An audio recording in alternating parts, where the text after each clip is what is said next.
Inensayo ang medical evacuation sa pagpapatuloy ng balikatan exercises sa Sulu Sea.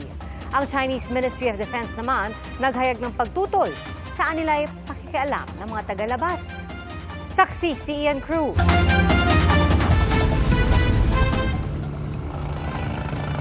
Mula sa BRP Ramon Alcaraz, lumipad at lumapag ang Augusta Westland Chopper ng Philippine Navy sa sinasakyan naming BRP Davao del Sur.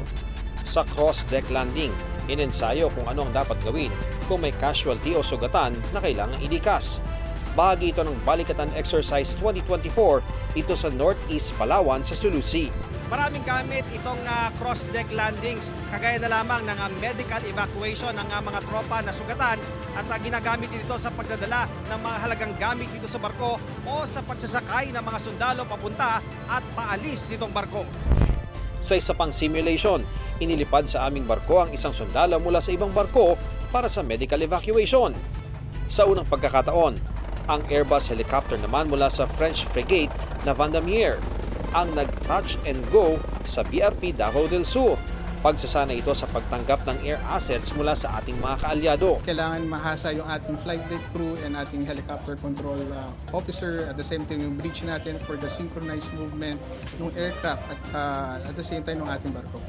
Nakiisa rin sa cross-deck landing ang LST Harper's Ferry ng Amerika kung saan lumapag din ang ating helicopter pati na ang air asset ng France. Para naman masanay sa replenishment at sea o RAS. Isang umaandar na barko ang kunwari dinalhan ng supply gaya ng pagkain, tubig at krudo ng isa pang barko ng Navy. Pwede din kaya ito para mas tumagal pa sa laot ang mga nagpapatrolyang floating assets ng Pilipinas. Kakayanin po, but this requires training.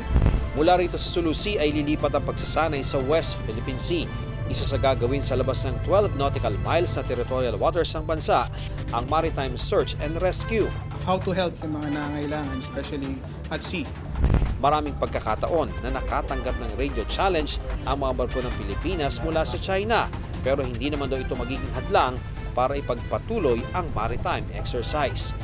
Sa gitna ng balikatan exercises, ang Chinese Ministry of National Defense naghayag ng pagtutol sa anila'y pakikialam ng mga tagalabas, pagyayabang ng lakas, pangudyok at pangharas sa South China Sea.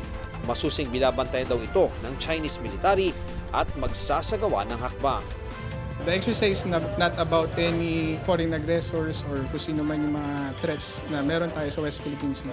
It's all about interoperability and of course yung improving and developing yung capability and capacity between the different participants dito sa exercise.